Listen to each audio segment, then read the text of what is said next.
Good evening. Tonight, I'm going to tell you another strange and unusual story of the unexplainable which lies behind the veil.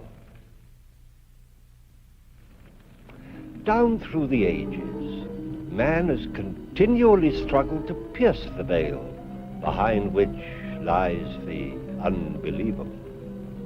Many things which were completely beyond our comprehension as recently as 100 years ago are readily understood today.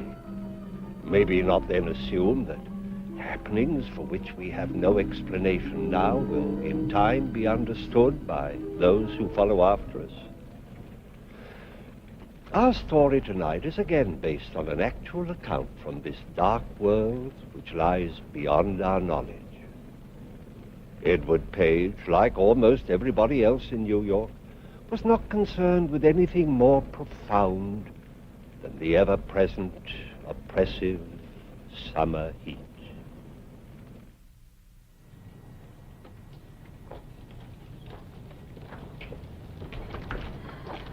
Good evening, Mrs. Foley. Good evening. Good evening, Mr. Page. Oh, it's awful hot, ain't it? It's the humidity, Mrs. Foley. That's what's bothering you, the humidity. Maybe, but this heat ain't doing me much good either.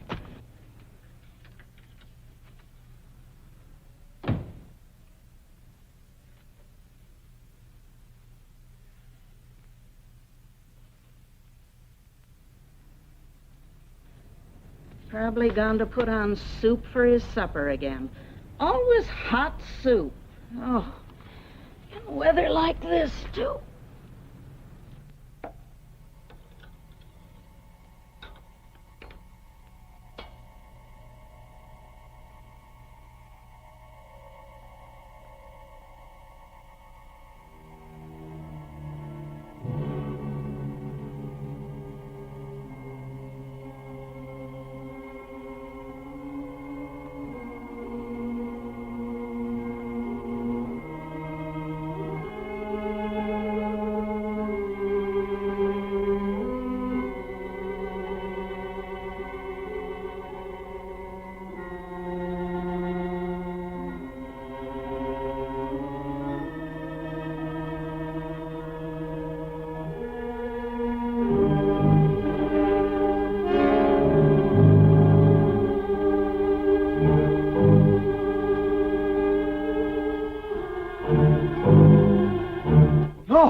Don't do that.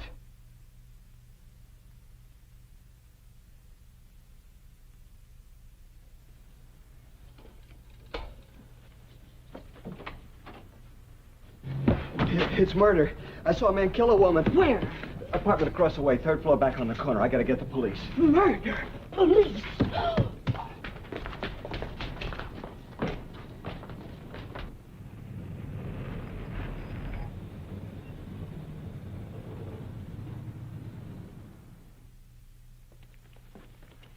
Sure that's the right apartment?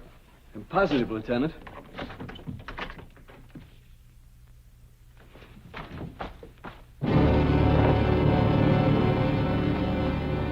It's empty.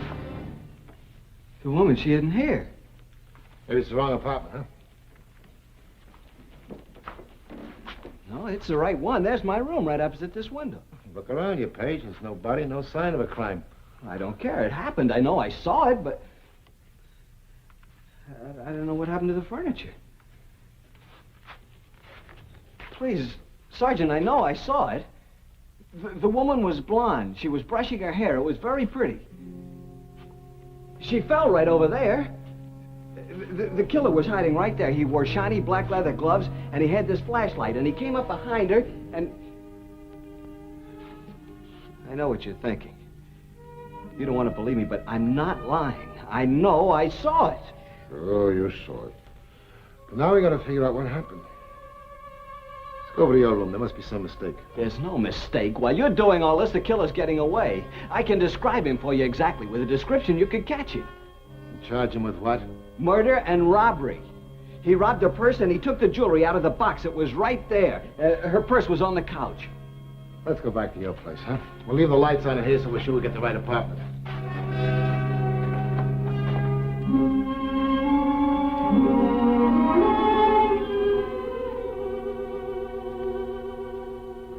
That's the one. See where you left the light on? That's where I saw the woman. She had on a pale blue dressing gown.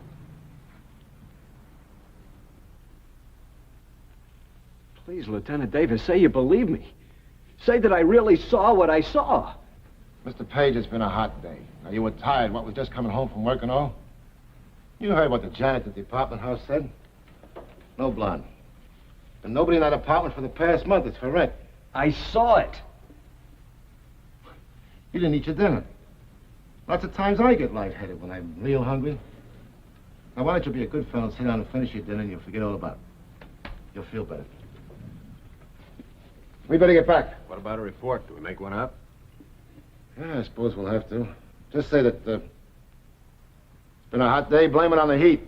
It's not the heat. I saw it. If you won't believe me, I'll find someone who will.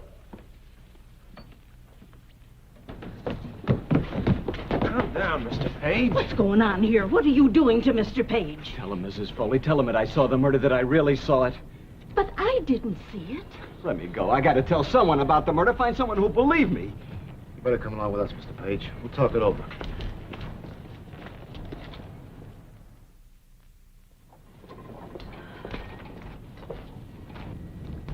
I beg your pardon. I'm trying to find the apartment that's for rent. 345 48th Street. Oh, it's in the next block, honey. Right back of this building. Thanks so much. In the next block, she wants an apartment.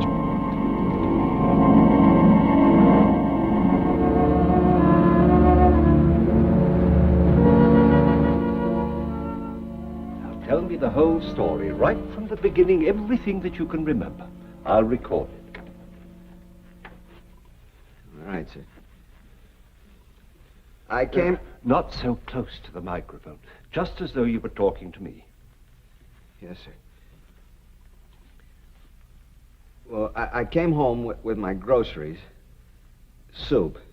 I always have soup. I like soup. And Mrs. Foley that's my landlady. She was sitting on the front steps. She looked awful. She always does. Well, she complained of the heat. And then I ran out of the room to get the police. That's all? Yes, sir. Thank you. Mr. Page, you have an amazing eye for detail and the most retentive memory. Doctor, when it's murder, you see, you remember. You keep on using the word murder. Now, how do you know the woman was dead? She was hit on the head, that's true, but she might only have been unconscious. She must have been dead. He hit her hard. It was a flashlight. Doctor, when can I get out of here? I'll send you home as soon as possible. What sort of work do you do? Well, I'm just a shipping clerk. But they count on me. I keep track of things. Mr. Wonder, he's my boss, says I have a fine memory, like you said. You can go back to your room now, Mr. Page. And you won't need any more sedation.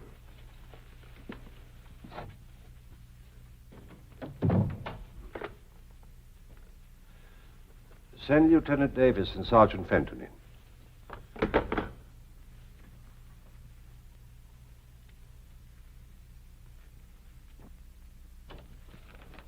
Morning, Doctor. Morning. Lieutenant, Sergeant. Page come out of it yet?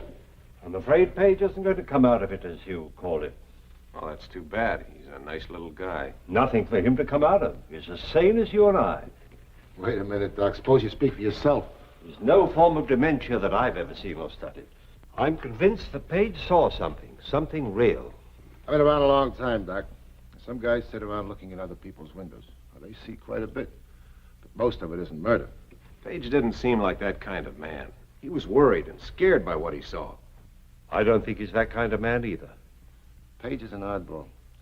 He doesn't add up. Everything says he's honest. But he tells us a story we can't believe.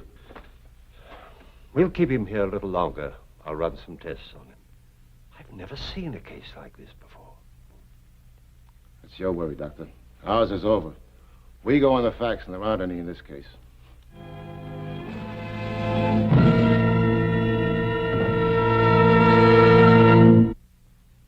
I going to do? Try to forget it. Go home. Go back to your job. I guess that's the only thing to do. If you can't tell me what I saw, how can I figure it out?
Davis, homicide.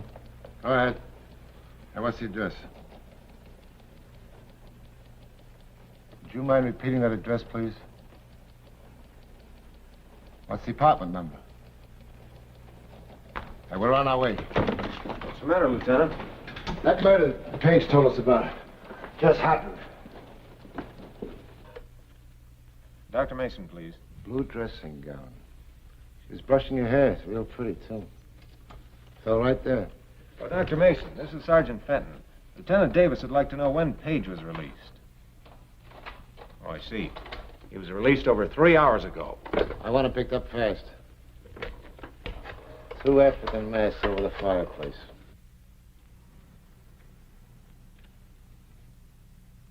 Sergeant Fenton, Hang up. I'll call you right back.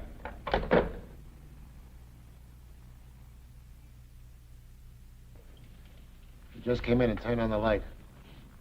Go over there and get him. Tell him nothing, but bring him back here.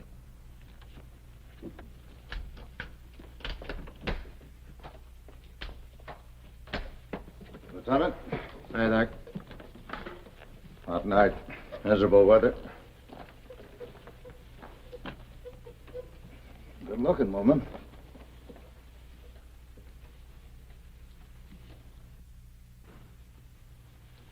Usual blunt instrument. How about a flashlight?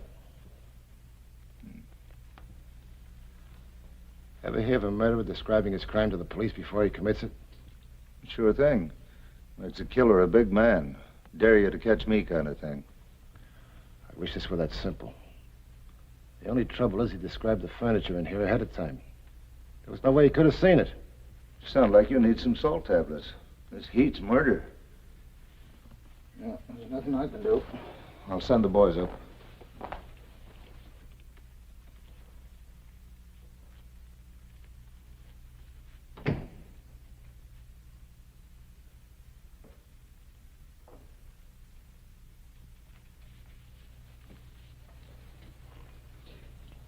It happened. Just like I told you.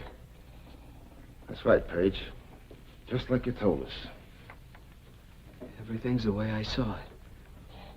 You left the hospital 3 hours ago. Did you come right straight here? I walked for quite a while. I just got home. I don't mean that. I meant here, this apartment. Why would I come here? Nobody believed you when you told us the story about the murder. This upset you, made you mad. You decided you're going to show us. You came home, you saw the apartment was rented, so you came over here and you killed her. No, I didn't come over here. Page, why don't you make things easy for everybody? We both know you can't see a killing, and then suddenly 3 days later it happens. But it did. I described the killer for you. And the killer is you. Quit stalling. Why don't you admit what you did? Tell us what you did with the flashlight and the gloves you used. Lieutenant Davis, these bills, they're for this furniture. From 3 different stores. Sergeant, let's stick to what we're doing. There's no other answer. Page, you killed her. But Page described this furniture before the woman even bought it. And she was in Chicago 3 days ago. She's never been in New York before in her life. How could Page have described her? I'm willing to admit I can't explain how he could describe the furniture or the woman. But I do know how he had a chance to come over here and kill her. But I didn't, Lieutenant. I didn't kill her. If we don't all keep calm around here, I'm the one that's going to wind up in Bellevue. Let's face it, Page. You could have prevented all this. If you guarded the apartment, you might have saved her life. Nevertheless, you're still my #1 suspect. I saw the killer. That means you can find him. I gave you a description. I know I have. But it's not enough. Let's get out of here.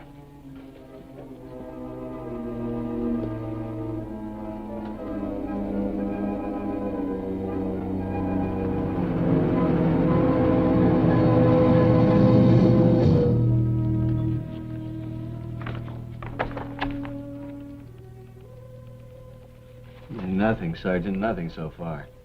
It's a tough job looking through all those pictures, Mr. Page. I get so they all look alike.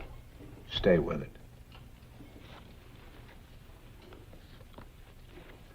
It's a pretty good description you got out of him, Doc. Better than I could do. Very few witnesses have the power of observation that Mr. Page has. I'll say that for him. He saw plenty. It's still not enough. How about the way the crime was committed, the nature of it? Oh, that's pretty standard. Look for an open door, rap on the head, take the valuables.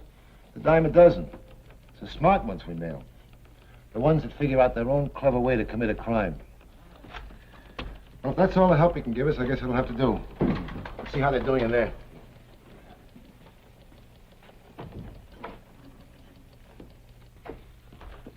That might be. The face might be the same. I don't know. The nose isn't the same. Up there at the bridge, the killer's nose was flatter. That's Ben Burton. He's out of circulation. He's got 5 years to serve before parole. I don't think it's any use. Of course it's some use. A woman's been murdered here. Let's start all over again. Now, gentlemen, please relax. Now, there's a very good idea. Let's all have a cup of coffee, and perhaps it'll clear our thinking. Now, Mr. Page, you've been most cooperative, but if we could help you to remember just one more thing. All right, Doctor. When you saw him hit her, what did you do? I hollered. No, don't do that. Did he hear you? Well, no, he couldn't hear me because the window was closed and his ear... Wait a minute. His ear, his left ear, it was, what do you call it? Prize fighters have them. Cauliflower ear? That's it, his left ear, he had one. That does it. That's what I need. Something to work on. Come on, Fenton. We'll get out the new description. This time we'll add a cauliflower left ear. Well, Mr. Page, I think you can go home now. I'd rather not. I couldn't sleep now. Not until the job's finished. I need to talk to that man. It May be some time before the police can find him. I'll wait a while. It'll be easier. You see, Dr. Mason, you want to know what this is about because you're a psychiatrist. I have to know just to be able to live with myself.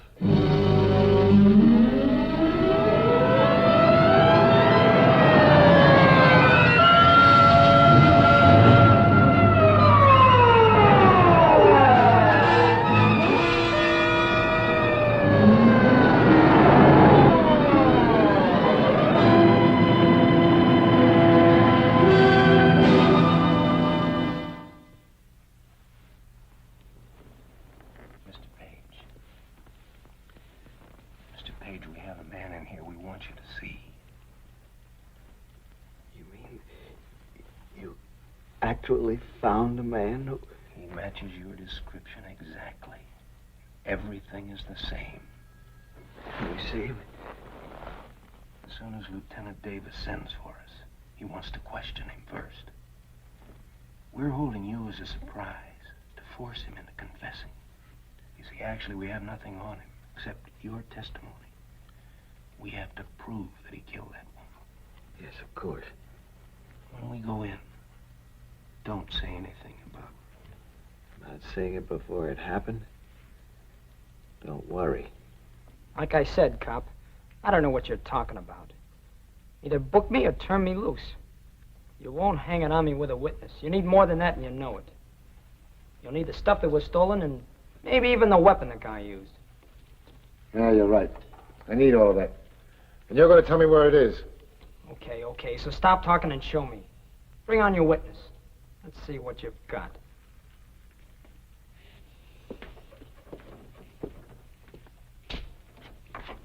Don't go away. Don't worry. I can't wait to see how this turns out.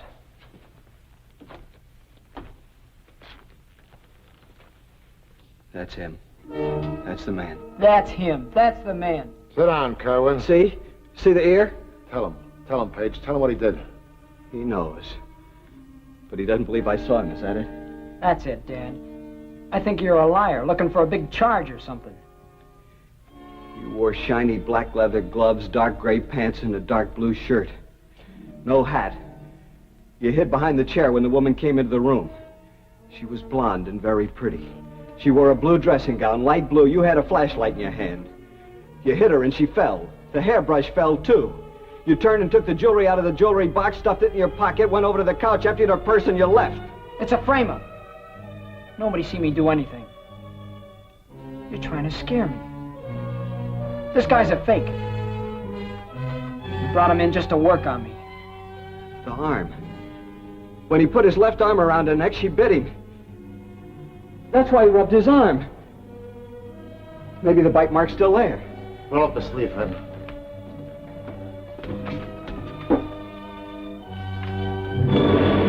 It's there. I know. You didn't mean to kill her. Well, she caught me in the room. I couldn't get out. Take him away, Fenton.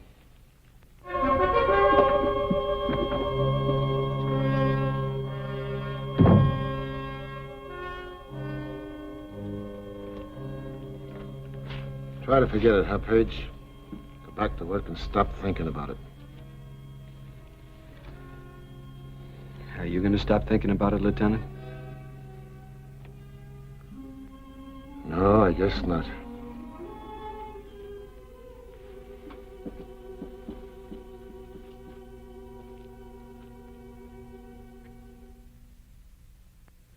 Edward Page returned to work 2 days later, but he was not, nor would he ever be, the same man who left work such a short time before.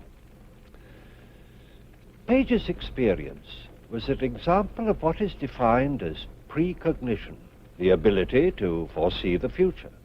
Throughout history, there have been many such instances, reported and documented. How does it happen? Why? I'm afraid the explanation is still beyond our understanding, at least for the moment.